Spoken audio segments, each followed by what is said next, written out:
You are at war and, not with the world, but with yourself. There's a voice inside you you've tried to silence. A craving, an impulse, a secret urge you've been taught to hide. But what if that darkness wasn't meant to shame you, but to shape you? What if your forbidden desires, those shadowy whispers in the quiet of your mind, were not signs of weakness but invitations to become whole? Stay with me, because the journey you're about to take will expose the very conflict that defines the human soul, and in doing so, show you how to rise above it, not by resisting your shadow, but by learning to walk with it. This is not a call to indulge the darkness, but to understand its role in your transformation. There is a place deep within you, where you do not often go. A place that unsettles you, that whispers truths you're not ready to hear. That place is the beginning of your wholeness. But most people run from it. They spend their lives constructing masks to avoid facing it.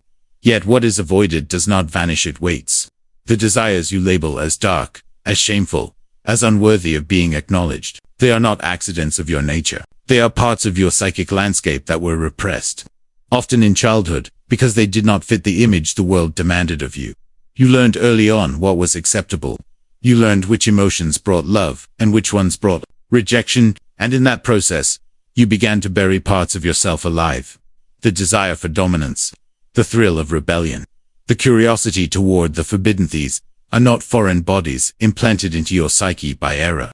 They are energies, forces, archetypes, given to you at birth as part of your full humanity. You were not born to be perfect. You were born to be whole. And wholeness includes paradox. You cannot claim the light while abandoning the dark. You cannot rise toward consciousness by ignoring the shadow. The shadow is not evil. The shadow is unintegrated energy. And energy, when suppressed, becomes chaotic. But when understood, it becomes purposeful. You have been taught to treat your impulses as threats to your morality. But they are not. They are clues to the deeper needs of your soul. Think of a child who wants attention. If ignored, he screams louder. If punished, he becomes resentful. But if listened to with patience, he reveals what he really needs. So it is with your dark desires. Lust is not merely carnal. Often, it reflects a deep hunger for intimacy, connection, or affirmation. Rage is not simply destructive. It may point to long-held grief, boundaries crossed, or injustices unspoken. Envy is not inherently toxic. It may be the soul's way of saying, there is something in that person's life that reflects what I have denied myself. To simply judge these desires is to remain blind to their messages. And spiritual blindness is not virtue, it is fragmentation. The danger lies not in the presence of desire, but in the refusal to examine it. The world has confused repression with righteousness. But repression is not strength, is fear. The more you deny a part of yourself, the more power it has over you. You are not free because you do not feel the temptation. You are free when you can look it in the eye and still choose your higher path. That is the difference between moral pretending and inner transformation. This pretending is rampant.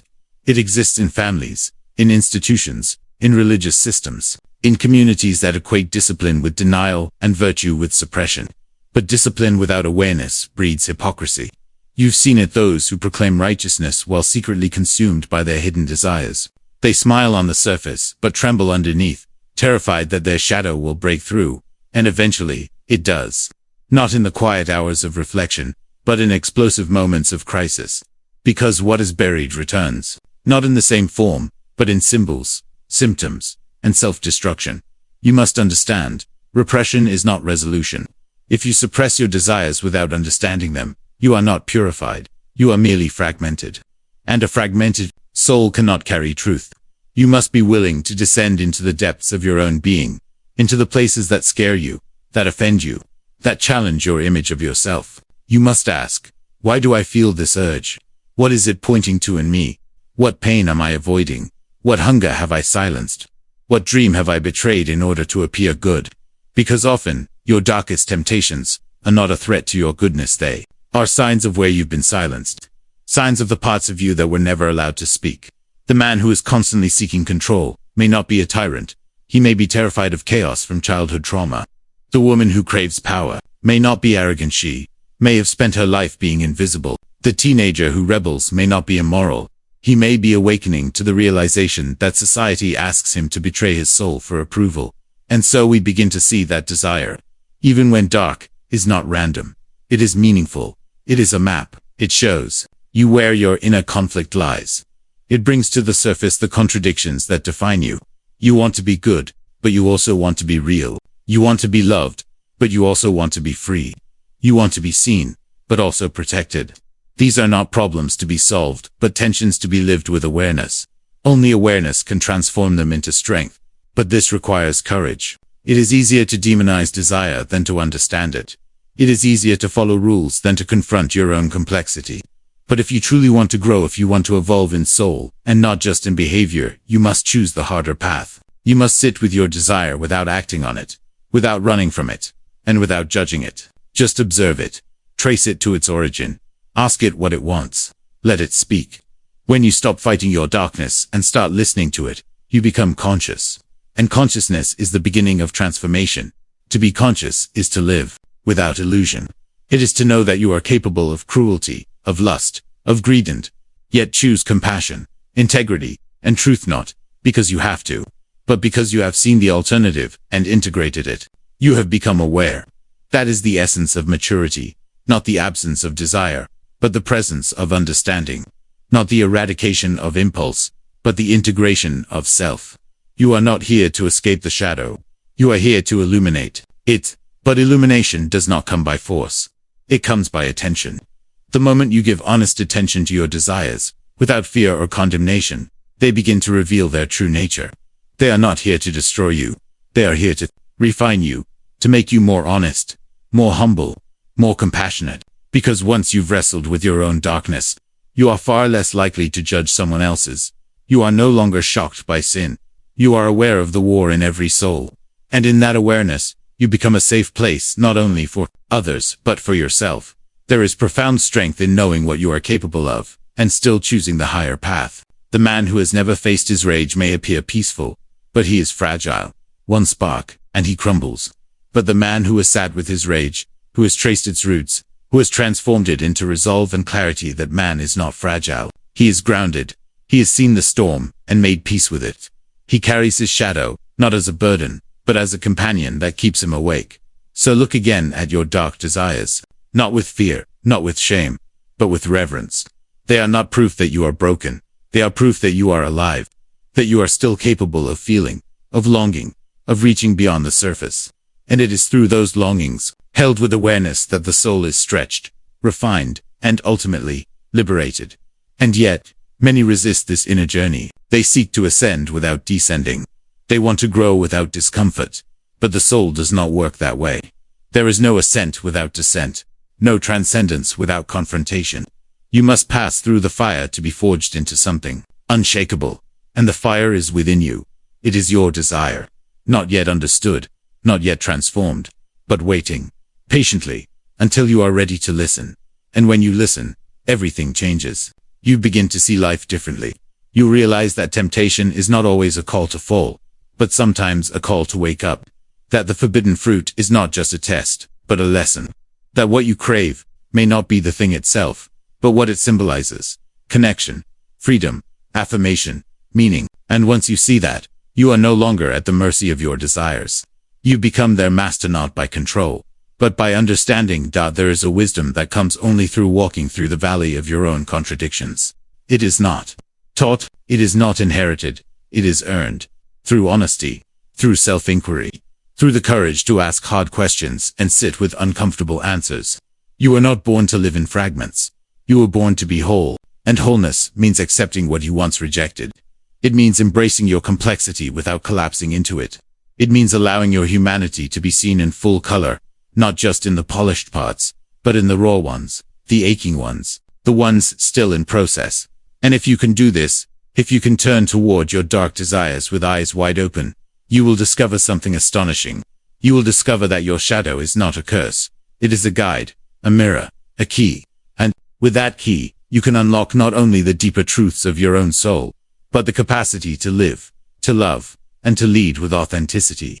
Because only those who have faced their darkness can truly hold the light. The greatest illusion ever sold to the human soul is that peace comes through avoidance. That if you simply silence the voices of temptation, if you close your eyes to your inner chaos, if you deny the battle raging within you long enough, it will simply vanish. But nothing vanishes in the unconscious. What is pushed down returns, more disguised, more fragmented, more dangerous. The sacred struggle is not to eliminate conflict from within, but to embrace it as the very arena of transformation. The soul does not evolve in sterile comfort. It evolves in fire. And the fire is lit, not by the things you understand, but by the forces within you that you have not yet dared to confront. You cannot purify gold without flame. You cannot forge character without pressure. So too, you cannot refine your soul without the tension of opposites within you: desire and discipline, rage and compassion, ego and humility. The inner war is sacred because it is the crucible through which you discover not who you think you are, but who you truly are, beneath the masks. You were born into this life with raw material, instinct, desire, potential, unconscious drives. These are not sins to be ashamed of. They are the starting point.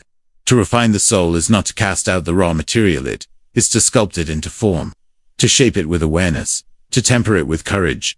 The conflict within the self is not a sign of failure. It is a sign of consciousness awakening. When you begin to feel the split between your higher values and your primal urges, between your desire for peace and your thirst for power, you are not falling apart. You are being invited inward. You are being shown the very tension that gives birth to moral growth. You are not meant to resolve this tension quickly. You are meant to hold it, to sit in it, to allow the friction to polish you. There are parts of you that want to conquer, to consume, to dominate. And there are parts that want to serve, to surrender, to harmonize. Both live within you. Neither is inherently good or bad. The wisdom lies in discernment, in knowing when to yield and when to stand firm, when to act and when to wait. But discernment cannot grow in a soul that denies half of itself. You must be able to look at your urge to dominate and ask, what do I fear will happen if I let go? You must confront your craving for recognition and ask, where did I first feel unseen? This inner questioning is not weakness. It is the strength of the alchemist, turning the lead of unconscious drive into the gold of conscious intention. The sacred struggle is not to become perfect, but to become real. And reality is layered, paradoxical, contradictory. If you are honest, you will find yourself pulled in multiple directions, often simultaneously. This does not mean you are lost. It means you are alive. The soul is not a straight line. It is a spiral. You return again and again to the same themes: power, love, identity, fear, but each time from a deeper place. And it is this returning, this wrestling, this circling through the dark forest of the self that slowly refines you. There is a silent dignity in those who have faced their contradictions and stayed in the process. They do not boast of clarity, but they radiate presence. They do not preach perfection, but they live with integrity. Why? Because they have accepted the sacred task of making peace between their inner opposites. They have stopped pretending that the soul is simple. They have embraced the mystery of being human. And in doing so, they have become truly powerful, not through domination of the self, but through alignment with the self. When you stop running from your inner battles and begin to face them, you awaken a strength you did not know you had. You stop collapsing under temptation, and instead you begin to dialogue with it. You ask, what are you here to teach me? And often, the answer is unexpected. Your craving for status might teach you the depth of your childhood invisibility. Your longing for sensual pleasure might open the door to healing the fear of abandonment. Your envy might awaken you to your untapped potential. These lessons do not arise when you suppress. They arise when you stay present. And this presence births power. Not the kind of power that dominates others, but the kind of power that transforms self. There is a hidden energy within every desire. It is not the desire that is the problem. It is what you do with it. When you repress, that energy becomes toxic. It leaks out in sabotage, in addiction, in shame. But when you harness it, when you sit with it, understand it, and redirect it to activate the alchemical process, the very force that once threatened to consume you becomes fuel for creation, courage, and clarity. You are not powerless in the face of your desires. You are simply unused to listening to them without fear. But when you dare to listen, when you create a space of non-judgment within yourself, you begin to see the patterns beneath the impulses. You begin to understand your personal myth, inner narrative that has shaped your wounds and longings. And in that understanding, you gain access to choice. Not reactive choice, but conscious choice. And this is the essence of true transformation. Not suppression, not behavioral control, but the deep restructuring of your inner world. The movement from fragmentation to wholeness, from chaos to clarity, from fear to integration. It is a slow process, but it is sacred. You are not meant to rush it. You are meant to walk it with reverence. As you begin this process, you will also begin to recognize something else. The longing for wholeness is stronger than the urge to divide. Even when your desires seem to contradict your values, somewhere deep down, your soul knows they are meant to be brought into harmony. Your shadow does not want to remain in exile. It wants to return home. But it cannot return until it is acknowledged. And so the work becomes this, not the extermination of desire, but the reintegration of the self. You must make space within your psyche for the return of the exiled parts. You must say to the parts of you that feel unworthy, unlovable, and unholy, you belong here too. This is not weakness. It is the greatest act of strength, of becoming whole. In wholeness, you stop fighting yourself. You stop living a life of performance, of spiritual bypassing, of moral pretense. You begin to live honestly. You begin to speak truthfully. You begin to love without fear, because you are no longer rejecting yourself. And in that space, you find a peace that is not based on perfection, but on authenticity. A peace that can hold contradiction. A peace that can say, I am both light and dark, and I am still worthy of love. And something else begins to happen. When you integrate your shadow, you stop projecting it onto others. You stop needing to demonize those who trigger you, because you've met those parts within yourself. You stop being shocked by human behavior, because you've seen the roots of it in your own heart. And in that recognition, you begin to cultivate compassion, not the shallow compassion that denies accountability, but the deep compassion that sees the complexity of the soul. This is freedom, not the freedom to do whatever you want, but the freedom to be fully who you are. The freedom to live without masks. To walk in the world with your whole self, knowing that your shadow no longer controls you from the dark, because you've brought it into the light. And in that light, you are no longer at war with yourself. You are whole. And as wholeness takes root, a quiet power emerges. The power to stand firm in who you are. The power to say no to the patterns that once ruled you. The power to choose growth over comfort. And most importantly, the power to extend this same journey to others. Not by preaching to them, not by fixing them, but by being an example of what it means to live a life of integration. A life where nothing is hidden, but everything is held with wisdom.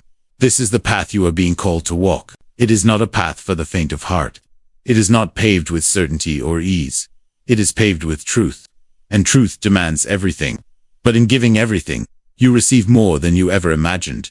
Not a life free from desire, but a life transformed by it.